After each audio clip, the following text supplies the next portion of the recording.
네, 여러분 안녕하세요. 여러분의 사랑방 모임을 축복합니다. 오늘은 사랑방을 위한 메시지를 시작하면서 1981년도에 아카데미 최우수상을 타게 된 영국 영화 불의 전차에 대한 스토리를 한번 시작을 해보려고 합니다. 그 불의 전차 Chariots of Fire이라는 영화는 1924년도에 파리 올림픽에서 실제로 있었던 일을 배경 삼아 만든 영화이지요. 특별히 이제 영국을 대표하는 달리기 선수 두 사람에 대한 이야기인데, 한 사람은 해롤드 에이브램스라는 유대인이었고, 한 사람은 에릭 리들이라는 그 독실한 크리스천이었습니다. 해롤드 에이브램스와 그 에릭 리들은 같은 나라를 대표하는 달리기 선수였지만, 그리고 또 친구였지만, 달리는 목적이 완전히 달랐습니다.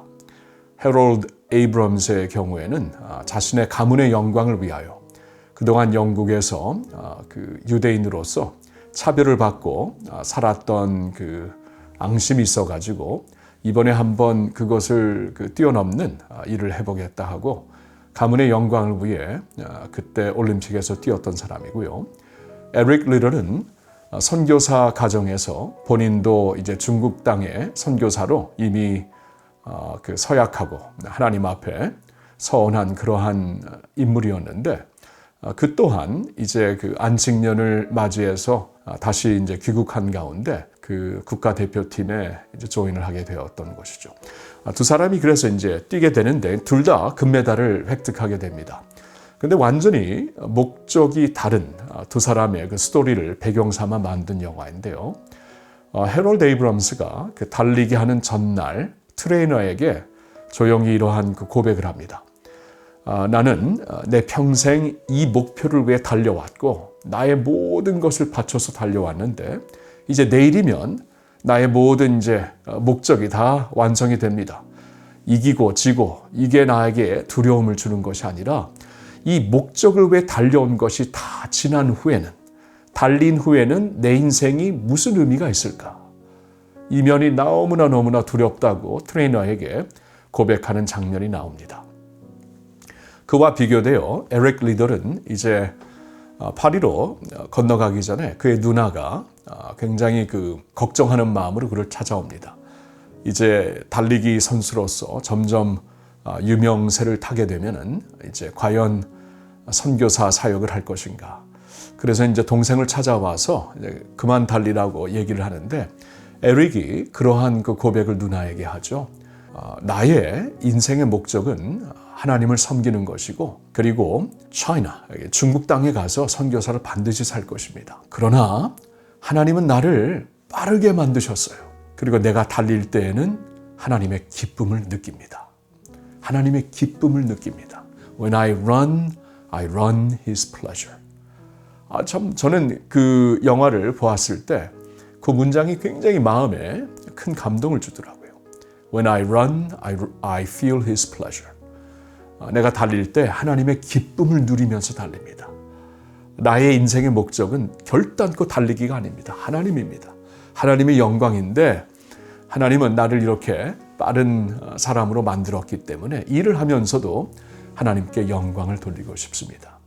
이렇게 완전히 다른 배경에서 달렸던 두 사람 모두 다 금메달을 획득하게 되었지만, 두 사람의 그 목적은 완전히 달랐던 것이고, 그리고 그 후의 인생도 완전히 달랐던 것을 이제 그 스토리를 통해 우리에게 알려주는 것이지요.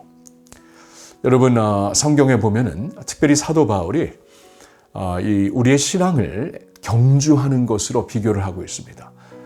그 바울도 아마 굉장히 스포츠 팬이었던 것 같아요. 그래서 이제 달리는 것으로 많이 비교를 하고 있는데, 우리가 오늘 지난 주일에 보았던 본문에서도 이제 표대를 향하여 달린다라는 그러한 고백을 하고 있죠. 달리기 선수로서 나의 인생의 경주는 끝나지 않았습니다. 지금까지 하나님을 위해 했던 것 감사드리지만 그런 것으로 나는 더 이상 묶이지 않습니다. 지금도 달려야 합니다. 그리고 하나님의 영광을 위해 달릴 것이고, 나의 인생의 목적은 이제 예수님이 나를 부르시는 그날까지 예수님을 더욱더 알고 그분을 위해 사는 것입니다. 이게 이제 사도 바울의 고백이 되죠. 여러분, 저는 지난주에 표대를 향해 달려갑니다라는 말씀으로 여러분들에게 메시지를 전했습니다. 우리 역시 주님이 부르시는 그날까지 표대를 향해 달리는 경주 선수와 같은데, 우리가 정말 기쁨으로 또 하나님의 영광을 위해 최선을 다해 달리기 위해서 필요한 것 세 가지를 말씀드렸죠. 그 세 가지를 오늘 그 두 번째 질문을 보시면은 나와 있습니다. 그 세 가지를 잠시 한번 다시 리뷰하기를 원하는데요. 먼저 과거에 묶여 있지 마십시오. 사도 바울은 뒤의 것은 잊어버리고 오직 앞에 있는 것을 향하여 달려간다. 여러분, 과거에 묶여 있으면 우리는 달려갈 수가 없습니다. 제가 말씀을 전하면서 과거에 묶여 있지 않는 것 두 가지를 말씀드렸죠. 성공과 성취에 묶여 있으면 안 되고, 동시에 과거의 실패와 수치에도 묶여 있으면 안 됩니다. 성공과 성취에 묶여 있으면 우리는 안주할 것이고, 실패와 수치에 묶여 있으면 우리는 좌절하고 말 것입니다. 둘 다 아니에요.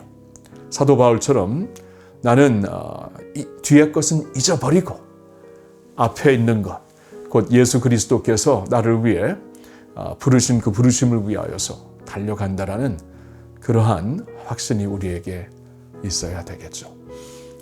지난 월요일 아침 제가 카이캄 그 안수식 때문에 잠시 교회에 왔다가 가는데, 어느 한 집사님이죠. 은퇴하신 집사님인데, 제가 차를 타고 가는데 갑자기 이렇게 인사를 하시면서 그 이번 주일 메시지를 통해서 51년 동안 이렇게 잡혀 있었던 것이 다 이제 해방이 되었습니다. 묶여 있었던 것을 다 놓게 되었습니다. 제가 무슨 말씀을 하시는지 몰랐어요. 그리고 잠시 인사드리고 차에 있으니까 그냥 지나갔는데, 지나가면서 생각해 보니까 이분은 과거에 묶여 있지 말라는 그 말씀을 가지고 말씀을 하시는 것이구나. 무슨 요소인지 모르지만 51년 동안 묶여 있었던 것을 하나님께서 말씀을 통해 풀게 하셨다. 얼마나 기쁜 일입니까? 남은 인생을 이제 주님을 위해 달려갈 수가 있는 것이죠. 여러분들도 과거에 묶여 있지 않기를 바랍니다.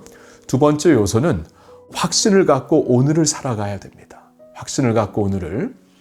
여러분, 우리가 아무리 훌륭한 표대를 삼고 달리고 있을지라도 오늘을 지나지 못하면은 아무런 의미가 없습니다. 오늘을 잘 살아야 표대를 향해서도 갈 수 있는 것이죠. 여러분, 우리가 확신을 갖고 오늘 살 수 있는 이유는 하나님께서 우리를 사랑하시기 때문이죠. 하나님이 우리를 붙잡아 주시기 때문이죠. 내가 사망의 음침한 골짜기를 다닐지라도 해를 두려워하지 않습니다. 하나님이 나와 함께 하십니다. 여러분, 사도 바울도 오늘 본문에 하나님께서 나를 붙잡은 그것을 붙잡으려고 달려간다. 먼저 붙잡아 주시고 있다는 것을 잊지 마시기를 바랍니다. 주 안에 있는 나에게 딴 근심 없음을 믿습니다. 확신을 갖고 오늘을 살아가셔야 됩니다. 그리고 마지막 세 번째 포인트는 하늘의 상급을 바라보며 전진하십시오. 오늘 본문에서도 그렇고 성경을 보면은 상급을 바라보며 달려가는 것이 믿음이라고 말씀을 하고 있습니다. 히브리서 11장 6절을 보니까 믿음이 없이는 하나님을 기쁘시게 할 수 없다. 하나님께 나아가는 자는 반드시 그가 계신 것과 그를 찾는 자들에게 상 주시는 이심을 믿어야 할지니라. 여러분, 믿음의 선진들이 다 이렇게 살았어요. 사도 바울이 이렇게 살았어요. 상급을 바라보면서 달렸던 것입니다. 세상의 상급은 언젠가는 다 먼지가 될 것이고 다 우리가 버리게 될 것이에요. 두고 갈 것이지만 하나님께서 주시는 하늘의 상급은 영원한 것입니다. 결탄코 쇠하지 않습니다. 그 상급을 바라보시면서 오늘도 내가 뛸 때 동기부여를 잃지 않을 것입니다. 여러분, 그 상급을 위하여서 우리 열심히 달립시다. 프레스 온 합시다. 그래서 언젠가 주님 앞에 서게 될 때 주님께서 우리에게 주실 영광의 면류관 다 받으시고 모든 영광 주님께 올려드릴 수 있기를 예수님의 이름으로 축복합니다.